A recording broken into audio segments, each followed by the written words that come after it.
How I transformed my physique in 6 weeks with Retatrutide. I've been trying to get this video out for the longest time, but I keep procrastinating, so I'm just gonna keep it super simple, super basic, super quick. Let's get straight to it. So this is the transformation right here. I'm gonna cue it up on the screen.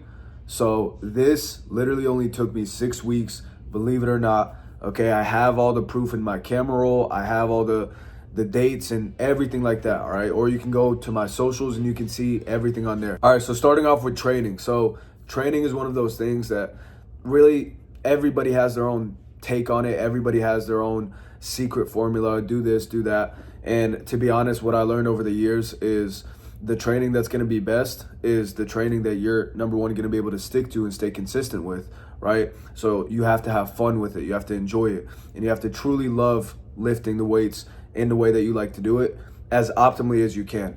And then number two is because you're eating less, because you're on Reta, your body is being deprived. You're literally in a deficit of calories, energy, and nutrition. So what does that mean? That means we have to bring our frequency down and we have to bring our volume down. So pretty much just train exactly how you would. That's what I was doing. I was training exactly how I would when I was eating normally, but the only difference is I would be hitting fewer sets as I got deeper into the cut. And about halfway through the cut, about like week 3 or 4, I brought it down from 6 days a week from a push-pull legs to 5 days a week, where I removed one of the leg days.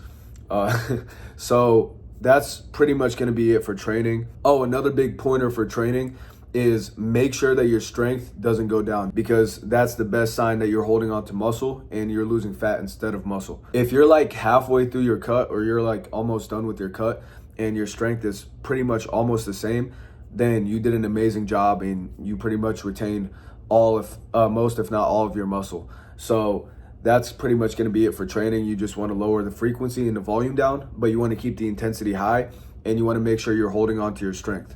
All right, so moving on to diet and nutrition. Now this is the part that a lot of people love to overcomplicate as well.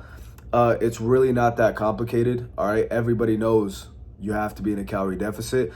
Being on Reta or any of the other GLP-1 agonists is not going to change that. You still have to eat less than you're burning every single day. All right, so the thing that made this really easy and simple for me is just following a meal plan. All right, the thing that really threw me off in my last cuts previously was trying to do this whole MyFitnessPal thing. I'm over here trying to like jot down on the little log on the diary of calories every single thing that I'm eating, and I'm trying to fit in the macros and do this and do that. That's horrible. All right, you never want to do that. At least for me, it sucks because it just puts so much food noise on your mind. You're constantly thinking about, like 24/7, you're thinking about what are you going to eat next? Can I fit this in? Is this going to be able to fit into the log, or is it going to be too much and then I'm going to have to make it up the next day, and how much more cardio am I going to have to do? You don't want to deal with all that. All right, that's the thing that really makes people hungry, is the fact that they're constantly stressing about the food. Instead, what worked a lot better for me is just having a dedicated meal plan from the beginning. All I did was I created a meal plan. I think I started off 300 or 500 calorie deficit, somewhere around there. And I just followed that. And then every single time I stalled, I removed more calories out of the same meal plan, okay? So all you wanna do is just follow the meal plan every single day.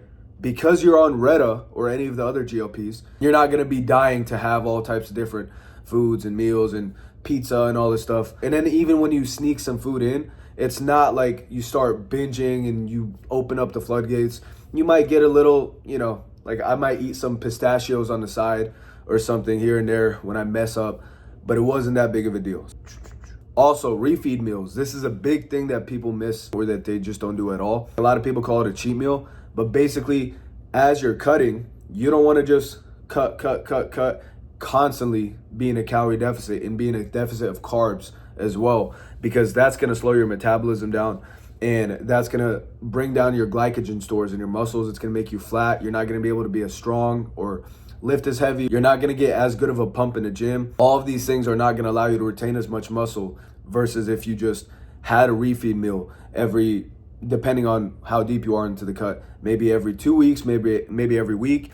And for me, at my peak, I was having a refeed meal every 4 or 5 days. All right, so I would go get like a burger and fries or something like that. This is where having a coach comes in handy. For me, my coach was keeping an eye on it, making sure that I would have the refeed meals at the right time. You don't want to have them too early because then you're not going to be in a deficit, but then you don't want to have them too late because you're going to be flat for too long. All right. So refeed meals, super, super important. It really, really did accelerate the cut. And refeed meals are really, most of the time, how you break past that plateau. I'm sure a lot of you guys have been cutting for a while and you just can't seem to get down to that like sub 10% body fat. And for a lot of you, you can't even get down to like 12 or 13%. You're just stalled no matter how much you're starving yourself. And the way that you get there is a lot of the times going to be through having the proper amount of refeed meals at the proper times. Now, as for what I was specifically eating, this part's not going to be that interesting because it's exactly what you would expect. Okay, I would have eggs, egg whites, beef, chicken and rice, sometimes steak bites at night. So I was just following the same meal plan that I would be eating during a bulk, but it was just less calories on the cut. It's basically just your traditional bodybuilding diet, and you don't have to get too fancy with it. You can if you want. Like if you want to do all these protein pancakes and protein waffles and all this stuff, like you can go ahead and do that. For me, I found that it was super easy to just stick to the traditional diet on Reta. So I really didn't need to do anything else, to be honest. So there you go. That's how I transformed my physique in 6 weeks with Retatrutide and a bunch of other stuff too. But the main driver being Reta. Wouldn't have been able to do it without Reta. The stuff is the future, guys. So that's going to be it for now. I'll see you guys later.